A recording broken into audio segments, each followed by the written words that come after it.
Selamat malam kepada Bapak. Izin memperkenalkan diri, nama saya Joseph dari kelas MJ 601. Pada kesempatan kali ini saya akan menjelaskan mengenai mata kuliah studi kelayakan bisnis tentang Nutritible ID. Oke, baik selanjutnya kita lanjut. Nah, daftar isi yang pertama kita akan mengenali profil dan alasan pemilihan usaha ini. Kemudian yang kedua ada aspek pasar dan pemasaran. Ketiga adalah aspek teknis dan operasi. Nah, yang keempat ada akses manajemen dan SDM. Kemudian yang kelima ada aspek keuangan. Keenam ada aspek resiko. Dan ketujuh ada kesimpulan kelayakan bisnis. Yang terakhir adalah rekomendasi pengembangan. Selanjutnya, profil singkat bisnis.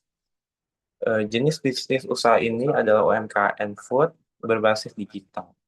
Nah, untuk produk utama yang dimiliki Airfields Chicken atau minuman fungsional, rendah gula, sehat untuk pola hidup sehat. Nah, yang ketiga adalah target pasar. Nah, target pasar yang kami lakukan adalah pekerja muda, mahasiswa, keluarga yang memperdulikan pola hidup sehat dan makanan sehat. Nah, untuk lokasi operasionalnya, dapur ini berasal dari produksi di Bandar Lampung. Selanjutnya, kenapa bisnis ini dipilih? Karena bisnis ini bertumbuh di industri makanan dan minuman nasional sangat cukup signifikan mencapai 6,49%. Nah, untuk sedangkan kontribusi UMKM kuliner terhadap BPB nasional itu mencapai 61,9%. Sedangkan untuk unit usaha UMKM ini aktif di pertengahan tahun 2025 mencapai 65 juta. Nah, untuk tren untuk tren pasarnya ini mengarah kepada makanan dan minuman fungsional dan juga modal food chickennya menekankan modal karena tidak termasuk di arena delivery. Nah, untuk yang ketiga adalah permintaan makanan bersifat fleksibel dan risikonya frekuensi lebih rendah. Yang terakhir adalah personal wave atau latar belakang gizi seperti jaringan mikro, influencer lokal mempercepat stabilitas pasar. Nah, untuk selanjutnya analisis kebutuhan pelanggan. Terdapat 6 analisis kebutuhan pelanggan. Yang pertama adalah harga dan nilai. Yang ketiga adalah transparansi bahan. Yang ketiga adalah kepraktisan. Serta yang keempat, paket ekonomis dan jangkauan distribusi serta daya tarik seksual. Nah, selanjutnya strategi pemasaran. Kami melakukan strategi pemasaran online dan offline. Nah, untuk strategi ini dilakukan strategi online kami lakukan dengan menggunakan GrabFood, Shopee Food, serta foto operasional. Oke. Dan nah, untuk selanjutnya itu kami melakukan konten harian Instagram seperti TikTok, proses masak, dan testimoni para pelanggan atau konsumen kami, dan memberikan edukasi gizi serta pola makan sehat. Dan kami juga berkolaborasi dengan influencer dan selebgram dan juga kami juga melakukan kami juga menerapkan WhatsApp bisnis untuk pelanggan mingguan atau bulanan untuk melakukan order atau pemesanan secara digital. Dan juga program loyalitas digital ini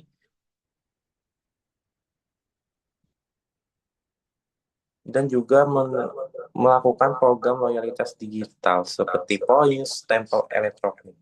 Nah, untuk strategi offline kami melakukan kemitraan dengan tempat gym, studio kebugaran, atau perkantoran, serta buzzer UMKM lokal dan program referral pelanggan atau mengajak teman dapat diskon.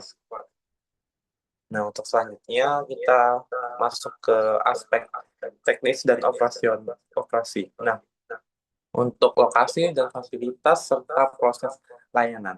Nah, untuk lokasi dan fasilitasnya kami eh, ini terdiri dari kawasan padat penduduk dekat kampus dan perkantoran. Nah, untuk ruko atau ruko sewa dan dapur produksi, area kemasan dan lainnya. Nah, kemudian untuk kompor industri, kulkas dan frozen blender, konvensi atau compress. Nah, ventilasi area cuci terpisah sesuai standar teknis pangan. Nah, untuk alur layanannya, kita juga menerapkan perencanaan menu yang terupdate dan belanja bahan H-1. Nah, persiapannya bahan yang kami lakukan adalah di pagi hari untuk agar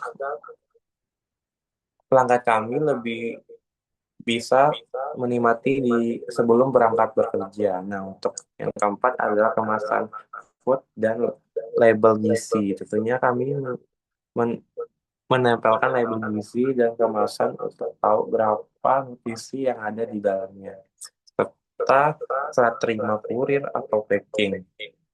Nah, kami juga melakukan pencetak transaksi via pos digital. Nah, selanjutnya kita masuk ke aspek teknologi dan plafon digital. Nah, untuk ini kita menerapkan penjualan atau distribusi melalui GrabFood, ShopeeFood, atau WhatsApp katalog. Nah, yang selanjutnya adalah kasir dan pencatatan pos. Nah, kami melakukan pencatatan melalui aplikasi kasir pos terintegrasi laporan penjualan. Nah, untuk selanjutnya, manajemen stok. Nah, kami juga menyediakan aplikasi persediaan sederhana untuk mengurangi food waste.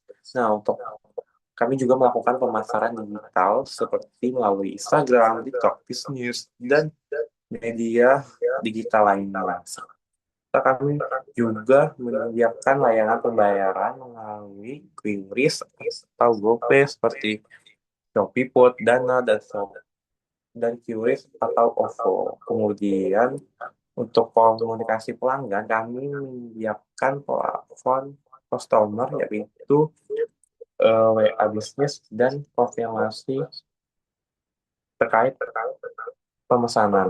Selanjutnya, untuk struktur organisasi dan kebutuhan SDM terdiri dari general manager, kepala dapur atau chef, staf produksi 2 orang, serta admin digital dan marketing, serta kurir internal operasional. Kemudian selanjutnya untuk definisi modal atau sumber dana. Komponen investasi ini terdiri dari pengeluaran dapur sebesar Rp25.000. Nah, untuk renovasi dan interiornya sebesar 10 juta dan untuk branding atau kemasannya sebesar 5 juta. Sedangkan untuk perizinan usaha, estimasi biayanya sebesar 3 juta dan modal kerja awal atau 2 bulan sebesar 20 juta, serta pemasaran awal estimasi biayanya sebesar 7 juta. Jadi total yang dikeluarkan adalah sebesar 70 juta.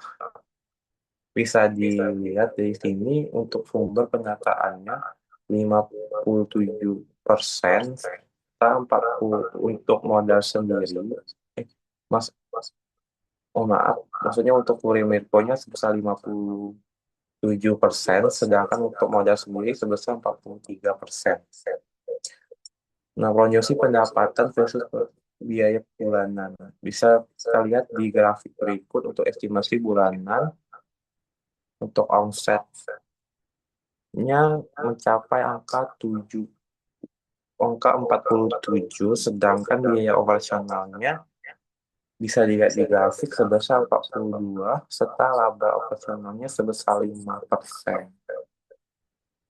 Jadi target penjualannya 40 porsi per hari dikali 30 hari sama dengan 1.350 porsi.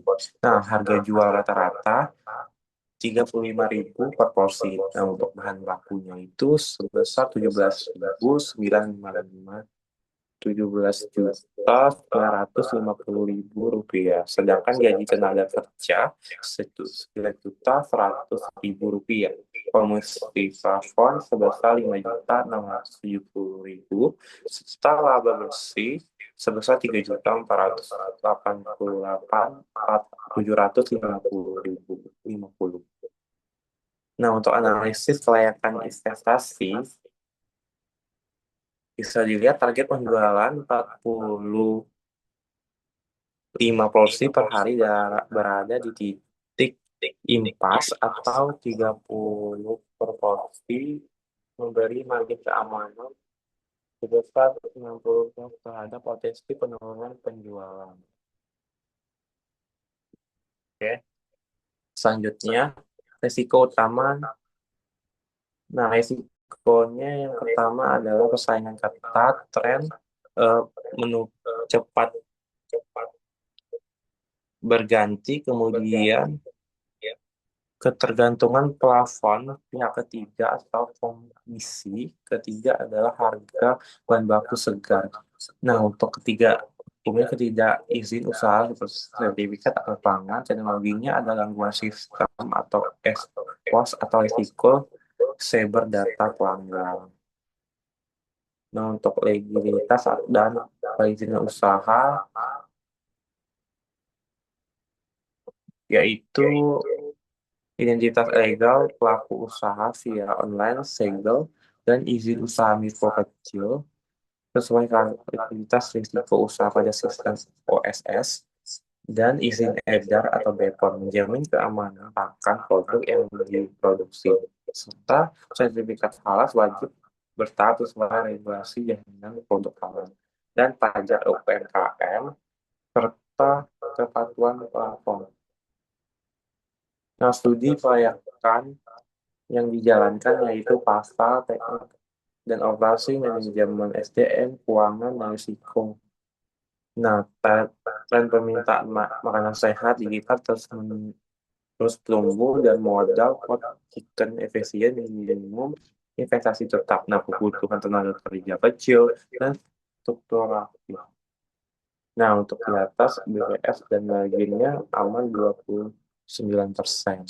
Risiko terintegrasi relatif tersedia. Nah, untuk rekomendasi pengembangan usaha untuk jangka pendek 0,12 bulan. Validitas sudah 3 sampai 5 menu unggulan sebelum eh, perluasan variasi dan membangun berbasis usulan positif via promo atau peluncuran promosi. Nah, untuk disiplin pencatatan arus mingguan ini atau spreadsheet atau BES. Nah, untuk uji coba paket langganan mingguan atau planning. Nah, kemudian untuk jangka panjangnya itu 1 tahun sampai 3 tahun. Nah, untuk estimasinya itu buku dapur cabang kedua setelah 6 bulan paling stabil dan otomatis prediksi stok data untuk atau akan presiksi bentuk usaha perseorangan atau CV. Baik, demikian yang saya dapat paparkan. Saya ucapkan sekian dan terima kasih. Selamat malam, Pak.